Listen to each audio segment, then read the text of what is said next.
Hello friends, very good morning. आज के video में हम यहाँ पे बात करेंगे LDC that is limited department competitive examination का एक बहुत important section that is financial section.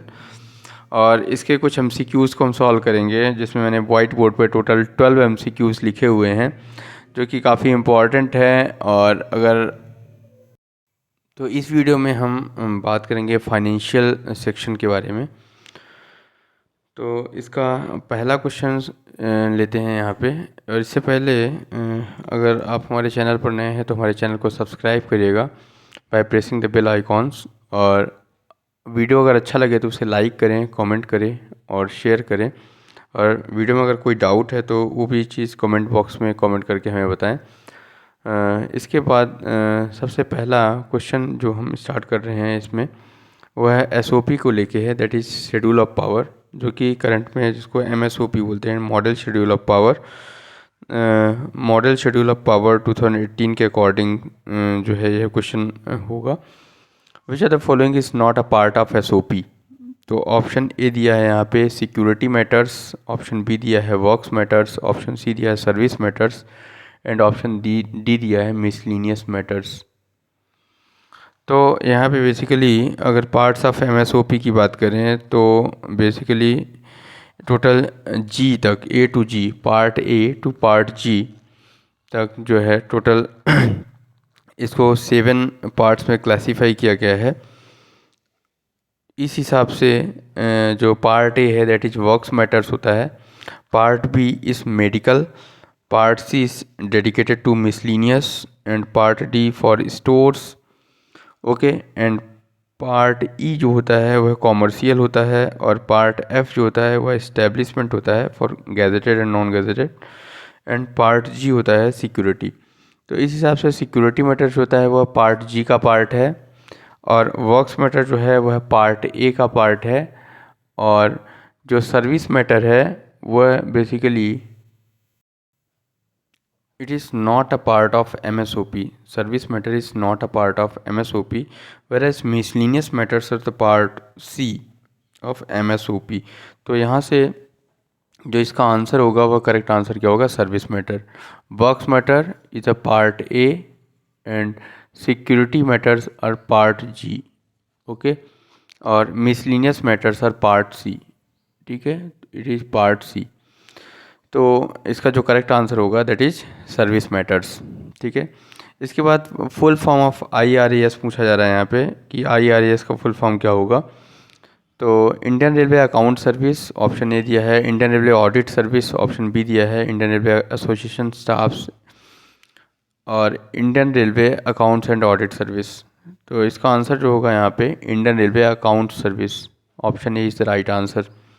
Okay, next question है यहाँ पे पर्पज ऑफ सिक्योरिटी डिपॉजिट पूछा गया है। ठीक है, काफ़ी इंपॉर्टेंट क्वेश्चन है। अर्नेस्ट मनी डिपॉजिट और सिक्योरिटी डिपॉजिट, इन सबका पर्पज क्या है, इसको लेके कई बार क्वेश्चंस आते रहते हैं। सिक्योरिटी डिपॉजिट कितना परसेंटेज होता है कॉन्ट्रैक्ट वैल्यू का, इस टाइप के क्वेश्चंस जो हैं, या अर्नेस्ट मनी डिपॉजिट्स कितना होता है। तो प्लीज़ इसे गो थ्रू होइएगा। इस क्वेश्चन को देखते हैं यहाँ पे, to test the earnestness of tenders, option A दिया है, ऑप्शन बी दिया है to discourage non serious parties, option C दिया है due fulfilment of contractual obligation and option D दिया है परफॉर्मेंस गारंटी। तो पर्पज ऑफ सिक्योरिटी डिपॉजिट जो होता है वह होता है due fulfilment of contractual obligations. So option C is the right answer. Okay, यहाँ तक कोई डाउट है अगर तो प्लीज़ कमेंट बॉक्स में कमेंट करके बताएं। इसके अलावा नेक्स्ट क्वेश्चन पे हम चलते हैं। यहाँ पे question number 4, which is not a function of account department. Account department का यहाँ पे कौन सा फंक्शन नहीं है। Option A is internal check, जो कि है, कंपाइलेशन ऑफ बजट, इसमें काफ़ी इम्पोर्टेंट रोल रहता है कंपाइलेशन ऑफ बजट में। इसके अलावा performance audit, performing audit, it is not a function of account department. Okay, इसके लिए एक अलग सा डिपार्टमेंट है दैट इज़ ऑडिट डिपार्टमेंट, और जो कि डिप्टी कैग के अंतर्गत आता है in the Indian railway, where as CAG, office of CAG for whole India, for pan India, that is controller and auditor general, जो कि पोस्ट जो है वो अंडर आर्टिकल 148 हमारे कॉन्स्टिट्यूशंस में है। इसके अलावा अगर हम ड्यूटी ऑफ कैग की बात करें तो वह अंडर आर्टिकल 149 है। टेंडरिंग फाइनेंशियल एडवाइस, ये भी जो है तो फंक्शन है अकाउंट डिपार्टमेंट का। तो इस हिसाब से अगर हम बात करें यहाँ पे, तो performing audit is not a function of account department. Next question है, क्वेश्चन नंबर 5 की बात करें अगर, erstwhile demand 16 pertains to. Demand 16 that is capital demands, काफ़ी इंपॉर्टेंट है demand 16। So option A provident fund, option B general supervision, option C staff welfare and option D works grant. तो जो basically demand 16 है, जिसके अंतर्गत हमारा जितना भी वर्क्स प्रोग्राम हो गया या रोलिंग स्टॉक प्रोग्राम हो गया या एमएनपी हो गया, तो मशीन एंड प्लांट्स हो गए, तो इन सब का जो है तो ग्रांट होता है, उसका जो है तो डिमांड 16 से परटेन्स होता है। तो ऑप्शन डी जो होगा ये राइट आंसर होगा, that is works grant. Works grant is the right answer. ठीक है, नेक्स्ट क्वेश्चन है, फुल फॉर्म ऑफ EBR। काफ़ी इंपॉर्टेंट टर्म है ये EBR in the terms of financial transactions और in terms of financial funding in Indian railway. तो ये जो फंडिंग होती है उसके लिए पूछा गया है यहाँ पे, what is extra budget EBR। Extra budgetary resources होता है इसका फुल फॉर्म अगर बात करें यहाँ पे, extra budgetary resources, that is option C. यहाँ पे ऑप्शन दिया है agential bills recoverable, extra budgetary revenue, extra budgetary resources और नन। तो इसका जो है ऑप्शन सी जो होगा तो राइट आंसर होगा। इसके बारे में थोड़ी सी चर्चा कर लेते हैं। एक्स्ट्रा बजटरी रिसोर्सेज, इसको ऑफ बजट या बोरोइंग्स भी बोलते हैं। इसको बोरोइंग्स इसलिए बोलते हैं क्योंकि ये एक तरह से क्या है, गवर्नमेंट जो है तो जैसे बहुत सारी स्कीम्स उसके पैरेलल में चलती रहती हैं गवर्नमेंट्स में। जैसे सपोज आप बात कर लीजिए, जैसे स्वच्छ भारत मिशन हो गया या फिर प्रधानमंत्री आवास योजना हो गया, इस टाइप की बहुत सारी स्कीम्स होती हैं, या फूड सब्सिडी को लेके स्कीम्स हो गई। ठीक है, तो ऐसे पैरेलल में बहुत सारी स्कीम्स चलती रहती हैं। तो इनके लिए जैसे, या फिर बात करें प्रधानमंत्री कृषि सिंचाई योजना हो गया। ठीक है, तो इनको फाइनेंस प्रोवाइड करने के लिए जो है तो एक्स्ट्रा बजट बोरोइंग्स गवर्नमेंट को करनी पड़ती है। और इन बोरोइंग्स को जो है तो गवर्नमेंट अपने बजट में शो नहीं करती, अदरवाइज क्या होगा, फिजिकल डिफिसिट जो होगा गवर्नमेंट का वो बहुत ज़्यादा हो जाएगा। ठीक है, लेकिन हाँ गवर्नमेंट जो है तो इसको अपने बोरोइंग्स में शो करती है। तो एक्स्ट्रा बजटरी रिसोर्सेज होते हैं वो क्या होते हैं, एक तरह से गवर्नमेंट जितना भी उधार लेती है ना, उसको बोलते हैं एक्स्ट्रा बजटरी बोरोइंग। ठीक है, to run the various schemes, और वो उसको कहीं भी लगाया जा सकता है। ठीक है, that is resource, this is the financial liabilities. ठीक है, that are raised by public sector undertakings for which repayment of entire principal and interest is done by government budget. ठीक है, तो इस तरह की जो फंडिंग होती है इसको ऑफ द बजट रखा जाता है। ठीक है, इसको जो है तो फिजिकल डेफिसिट से एक्सक्लूड किया जाता है, लेकिन डेट में जोड़ा जाता है। ठीक है, तो इस तरह की बोरोइंग्स होती हैं वह कंसोलिडेटेड फंड ऑफ इंडिया का पार्ट नहीं होती। ठीक है, तो इस तरह से जो है तो एक्स्ट्रा बजटरी रिसोर्सेज का यूज़ करके जो है तो गवर्नमेंट्स काफ़ी मनी जो है तो स्पेंड करती है to run the various parallel schemes, और जन कल्याण के लिए जितना भी होता है। जैसे main entities that have borrowed, और FCI जैसे हो गया, food corporation of India food subsidy के लिए हो गया, या नाबार्ड हो गया। ठीक है, तो नाबार्ड ने जैसे एग्रीकल्चर सब्सिडीज़ बहुत सारी देती है गवर्नमेंट, या हुडको हो गया, that is housing and urban development corporation जैसे हो गया, जो कि अभी हमारा प्रधानमंत्री आवास योजना को लेके काम हो रहा है। तो इन सब ये सब बोरोइंग्स होती हैं, ये एक्स्ट्रा बजटरी बोरोइंग्स होती हैं। ठीक है, तो काफ़ी इम्पोर्टेंट है यहाँ पे। ठीक है, इस तरह से क्या होता है, गवर्नमेंट के पास बहुत सारा पैसा जो है तो एक्स्ट्रा बजट से आता रहता है, जिसको कि हम बजट में शो नहीं करते। ठीक है, तो ये एक्स्ट्रा बजट रिसोर्सेस जो आपको समझ में आ गया होगा। इसके बाद है, all the revenues expenditure incurred in a month will be classified as per accounting classification and recorded in document comparing with the proportional budget allotment, name the documents। ये भी काफ़ी इंपॉर्टेंट क्वेश्चन है। देखिए क्वेश्चन बोल रहा है क्या कि जितना भी रेवेन्यू एक्सपेंडिचर एक मंथ में इनकर्ड होता है एज पर अकाउंटिंग क्लासिफिकेशंस, उसको एक डॉक्यूमेंट्स में के फॉर्म में रिकॉर्ड किया जाता है और उसका कंपैरिजन किया जाता है विद प्रोपोर्शनल बजट अलॉटमेंट के साथ, कि जितना हमने बजट अलॉट किया था उस मंथ के लिए और हमारा जितना भी रेवेन्यू एक्सपेंडिचर हुआ है तो उसके बीच में कंपैरिजन हमारा होता रहे। ठीक है, तो इसके लिए कौन सा जो है रजिस्टर या फिर कौन सा रिकॉर्ड या कौन सा डॉक्यूमेंट्स हम लेते हैं यहाँ पे, तो ऑप्शन है estimates register, option B monthly financial review, option C is a works register and option D is a revenue allocation register. तो इसका आंसर होगा यहाँ पे monthly financial review. Monthly financial review एक डॉक्यूमेंट्स होता है जिसके थ्रू यह प्रोसेस की जाती है। क्वेश्चन नंबर 8 की बात करेंगे यहाँ पे, तो transport allowance during suspension period when it covers calendar month partially. यहाँ पे बात किया जा रहा है अगर कि अगर कोई एम्प्लॉई है, रेलवे एम्प्लॉई, वह सस्पेंड हुआ है इन कैलेंडर मंथ, सपोज ऐसा है कि 15 तारीख या 16 तारीख को सस्पेंड हुआ है, तो इस केस में वह कैलेंडर मंथ जो है तो पार्शियली पूरा कवर करा उसने, तो इस केस में जो ट्रांसपोर्ट अलाउंस उसको मिलेगा कि नहीं मिलेगा। ठीक है, मिलेगा तो कितना मिलेगा। ऑप्शन ए है will be paid full, will be paid by proportionally reducing the same, और नथिंग विल बी पेड और नन। ठीक है, तो इस केस में जो ट्रांसपोर्ट अलाउंस होगा that will be paid by proportionately reducing the same. ठीक है, दैट मीन्स ट्रांसपोर्ट अलाउंस।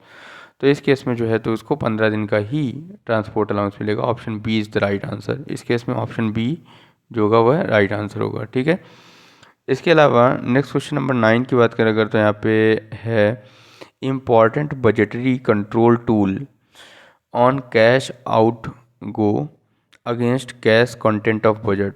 ठीक है, कितना कैश बाहर गया और कितना कैश जो है तो बजट अलॉटमेंट में है, इसके लिए जो है बजटरी कंट्रोल क्या है, कौन सा बजटरी कंट्रोल हम यूज़ करते हैं यहाँ पे। तो works MNP and RSP program, that is machine and plants और रोलिंग स्टॉक प्रोग्राम्स, और फाइनेंशियल रिव्यूज़ करते हैं और एक्सचेकर कंट्रोल करते हैं, और इसके अलावा यहाँ पे है पार्लियामेंट्री कंट्रोल होता है। ठीक है, तो फॉर मंथ जैसे कि मैंने बताया था यहाँ पे मंथली फाइनेंशियल रिव्यूज़ करते हैं। इसके अलावा अगर हम बात करें यहाँ पे बजटरी कंट्रोल टूल्स की बात करें अगर यहाँ पे, तो बजटरी कंट्रोल टूल्स है that is exchequer control, that is exchequer control. ठीक है, तो एक्सचेकर कंट्रोल क्या होता है, is an important tool for budgetary control and functions as a mechanism for concurrent of cash outgo by cash disbursing officer against the cash content of budget allotment। काफ़ी important है ये exchequer control को, आप पढ़िएगा किसी videos में मैं इस चीज़ को डिस्कस करूँगा कि जितने भी टूल्स हैं हमारे बजटरी कंट्रोल को लेके, तो उसको हम एक सेपरेट वीडियोस में डिस्कस करेंगे इस चीज़ को। ठीक है, तो यहाँ पे एक्सचेकर कंट्रोल होगा और राइट आंसर होगा ऑप्शन सी। इसके अलावा क्वेश्चन नंबर 10 की बात करें अगर, तो for meeting foreseen expenditure pending authorisation from parliament this fund is kept at a disposal of president of India. ये भी काफ़ी इंपॉर्टेंट क्वेश्चन है यहाँ पे। ठीक है, कि अनफोर्सीन एक्सपेंडिचर हो गया या हैप हैज़र्ड कुछ हो गया ऐसा, नेचुरल कैलामिटीज़ आ गया, कुछ भी हो गया ऐसा, तो इस केस में जो पेंडिंग एथोराइजेशन फ्रॉम पार्लियामेंट है, पार्लियामेंट से अभी एथोराइज लेना पेंडिंग है, तो ऐसे फंड्स को डिस्पोजल के लिए जो है प्रेसिडेंट ऑफ इंडिया के पास रहता है इसकी पावर। तो ऐसा कौन सा फंड है, तो public account of India fund और कॉन्टीजेंसी फंड ऑफ इंडिया है, consolidated fund of India, all of these. ठीक है, तो इसका आंसर एक नज़र में आपको लग रहा होगा ऑल ऑफ दीज है, क्योंकि यहाँ पे अनफोर्सीन एक्सपेंडिचर है। अनफोर्सीन एक्सपेंडिचर के लिए जो है तो एक तरह से पार्लियामेंट में व्यवस्था की गई है कि एक फ़ंड को इस्टेब्लिश किया जाए, दैट इज़ कॉन्टीजेंसी फंड। ठीक है, जिसका जो विड्रॉल प्रोसीजर है और विड्रॉल है उसको उसकी जो चाबी है वो किसके पास रहेगी, प्रेसिडेंट के पास रहेगी। ठीक है, तो प्रेसिडेंट के आदेश पर ही जो है तो इसको विड्रॉल किया जाएगा, और इस फंड का नाम है क्या, कॉन्टीजेंसी फंड। ठीक है। तो कॉन्टीजेंसी फंड जो है तो 2005 में पहले 50 करोड़ था, इसे 2005 तक 50 करोड़ था। 2005 में इसको बढ़ा के 50 करोड़ से 500 करोड़ कर दिया गया। ठीक है। 2005 में जब ये 500 करोड़ हो गया और अभी 2021 में जो है तो इसे प्रपोज़ किया गया कि इसको जो है तो अभी 30,000 करोड़ कर दिया जाए। ठीक है। तो अभी 30,000 करोड़ करने का प्रपोज़ल जो है तो गवर्नमेंट ऑफ इंडिया ने दिया है। 30,000 करोड़ का जो कॉर्पस है, यह अनफॉर्सीन एक्सपेंडिचर्स या फिर नेचुरल कैलामिटीज़ कुछ भी आ गई जैसे सुनामी, फ्लड्स और अर्थक्वेक वगैरह, तो इसको टैकल करने के लिए जो किया गया है। ठीक है। कॉन्टीजेंसी फंड का आर्टिकल अगर बात करें तो अंडर आर्टिकल 267, ठीक है, 1 क्लॉज 1 जो है तो यह कॉन्टीजेंसी फंड ऑफ इंडिया है। और इसके अलावा अगर यहीं पे 267 क्लॉज 2 कर दिया जाए तो कॉन्टीजेंसी फंड ऑफ स्टेट्स हो जाएगा। तो इंडिया के लिए 227 क्लॉज 1 और स्टेट्स के लिए जो कॉन्टीजेंसी फंड होता है 267 क्लॉज 2 है। इसके अलावा जो कंसोलिडेटेड फंड ऑफ इंडिया है दैट इज़ 266 1 और पब्लिक अकाउंट फंड्स जो है 266 2। तो इसको जो है तो निकालने के लिए पार्लियामेंट का अप्रूवल, पार्लियामेंट का अथोराइजेशन इम्पॉर्टेंट है। ठीक है। तो यहाँ पे क्वेश्चन में प्रेसिडेंट ऑफ इंडिया को पूछा जा रहा है, इसलिए कॉन्टीजेंसी फंड जो है इसका आंसर होगा। नेक्स्ट है क्वेश्चन नंबर 11 की बात करें अगर यहाँ पे तो ट्रांजैक्शन सेटल्ड बिटवीन रेलवेज, जो यहाँ पे ट्रांजैक्शन सेटलमेंट की बात की जा रही है, transaction settled between railways and other government department known as what. तो यहाँ पे जैसे मान लीजिए कोई भी ट्रांजैक्शंस ऐसा हुआ जो कि इंडियन रेलवे और अदर गवर्नमेंट डिपार्टमेंट्स के बीच हो रहा है, जैसे डिफेंस हो गया या डिफेंस डिपार्टमेंट हो गया या पोस्टल डिपार्टमेंट हो गया। डिफेंस डिपार्टमेंट जैसे मान लीजिए जैसे हम यूज़ कर रहे हैं कोई अर्जुना टैंक को कैरी करने के लिए कोई वैगन यूज़ हो रहा है, अर्जुना टैंक जो हो गया उसको कैरी करने के लिए, या डिफेंस आर्टिलरीज है उसको कैरी करने के लिए जो है तो कोई वैगन यूज़ कर रहे हैं अपन। ठीक है। या जैसे पोस्टल डिपार्टमेंट का कोई काम हो रहा है, ठीक है, जो कि इंडियन रेलवेज़ के थ्रू हो रहा है, तो यहाँ पे जो है तो इन दोनों का इंटेंगल है। ठीक है। दोनों डिपार्टमेंट्स का जैसे रेलवेज़ हो गया, डिफेंस हो गया, पोस्टल हो गया, तो इसके बीच में जो ट्रांजैक्शंस होगा उसको हम बोलेंगे रिमिटेंस ट्रांजैक्शंस। ठीक है। तो काफ़ी इंपॉर्टेंट है यहाँ पे। ठीक है। तो remittance transactions is nothing but transaction settled between railways and other government department. ठीक है। तो रिमिटेंस ट्रांजैक्शंस हो गया। इसके अलावा यहाँ पे ट्रांसफ़र ट्रांजैक्शंस भी है, तो ट्रांसफ़र ट्रांजैक्शंस को भी जान लेना एक इम्पॉर्टेंट हो जाता है यहाँ पे। Transfer transaction is nothing but it is refers between different units in same railways. ठीक है। Different units in same railways और different zonal railways in Indian railways. ठीक है। तो जितना भी ट्रांजैक्शंस होता है on different units in same railways या different zonal railways in Indian railways and between capital and revenue accounts, तो उसको हम बोलेंगे क्या, ट्रांसफ़र ट्रांजैक्शंस। ठीक है। तो इस हिसाब से यहाँ पे जो है काफ़ी इंपॉर्टेंट हो जाता है जानना ट्रांजैक्शंस। ठीक है। ट्रांसफ़र ट्रांजैक्शन और रिमिटेंस ट्रांजैक्शन। इसके बाद नेक्स्ट क्वेश्चन, क्वेश्चन नंबर 12 अगर है, जो काफ़ी इंपॉर्टेंट है, क्वेश्चन नंबर 12 भी पूछा गया है यहाँ पे, pick correct order in accounting classification for works. ठीक है। तो इसका यहाँ पे हमने सीक्वेंस पूछा गया है इस क्वेश्चन में कि करेक्ट ऑर्डर क्या है, करेक्ट ऑर्डर के बारे में बताना है आपको। ऑप्शन 1 दिया है सोर्स ऑफ फंड से मतलब है इसका। ऑप्शन 2 दिया है, ऑप्शन नहीं है मतलब ये इसके लिए ऑर्डर चूज़ करना है अपने आप को। तो सोर्स ऑफ फंड है फर्स्ट, सब हेड है सेकंड, और थर्ड है प्लान हेड, और 4 है प्राइमरी यूनिट। ठीक है। तो यहाँ से करेक्ट ऑर्डर क्या होगा, 1 2 3 4 दैट मीन्स सोर्स, सब head, plan head, primary unit, और 3 1 2 4 that is plan head, source और सब हेड और प्राइमरी यूनिट, और 3 2 1 4 दैट इज प्लान हेड, सब हेड, सोर्स, प्राइमरी यूनिट, और डी है 1 3 2 4 that is source of fund और प्लान हेड है, और इसके अलावा सब हेड है और प्राइमरी यूनिट है। ठीक है। तो इसका आंसर क्या होगा यहाँ पे, दैट इज़ 1 3 2 4। इसका आंसर क्या होगा यहाँ पे, ऑप्शन डी दैट इज़ 1 3 2 4। 1 क्या है, source of fund, 1 is source of fund. तो यहाँ पे सोर्स ऑफ फंड क्या है, सोर्स ऑफ फंड से मतलब है, सोर्स ऑफ फंड से क्या मतलब है, that fund is what, whether it is capital fund, किस टाइप का फंड है। ठीक है। Source of fund whether it is what capital fund है, वेदर इट इज़ DRF है, that is depreciation reserve fund है, वेदर इट इज़ DF है, whether it is RRSK राष्ट्रीय रेलवे संरक्षा कोष। ठीक है, तो यह फंड, इसका सोर्स ऑफ फंड क्या है, फंडिंग कहाँ से हो रही है। ठीक है, तो ये बेसिकली जो है जो accounting classification for works expenditure करते हैं वह 8 डिजिट का होता है। तो इसमें 2 डिजिट्स जो होते हैं ये होते हैं, 2 डिजिट्स ये होते हैं, 2 डिजिट्स ये होते हैं और 2 डिजिट्स प्राइमरी यूनिट्स के होते हैं। ठीक है, तो टोटल 8 डिजिट्स होता है यहाँ पे। तो सोर्स ऑफ फंड होता है सबसे पहले, इसके बाद आता है प्लान हेड, इसके बाद क्या आता है प्लान हेड। तो प्लान हेड में क्या रहता है, जैसे उसका पर्पज, मतलब एक तरह से बात करें, जैसे हमें न्यू लाइन्स के लिए करना है, या रोलिंग स्टॉक प्रोग्राम है, या MNP है, या फिर सपोज़ जो भी ये है वेलफेयर है, एक्टिविटीज़ है, तो वो प्लान हेड्स के अंतर्गत आता है। इसके बाद सब हेड में जो होता है वह काफ़ी इलेबोरेट करके उसको दिखाते हैं, और भी क्लासिफिकेशंस में primary unit is nothing but object of expenditure. ठीक है, किसके लिए होता है। तो इसको हम डिटेल वीडियो में इस चीज़ को भी डिस्कस करेंगे, अकाउंटिंग जो क्लासिफिकेशंस ऑफ वर्क है। तो इस तरह से 1 3 2 4 जो है, तो सबसे पहले सोर्स ऑफ फंड आएगा, उसके बाद जो है प्लान हेड आएगा, उसके बाद सब हेड आएगा, और उसके बाद प्राइमरी यूनिट आएगा।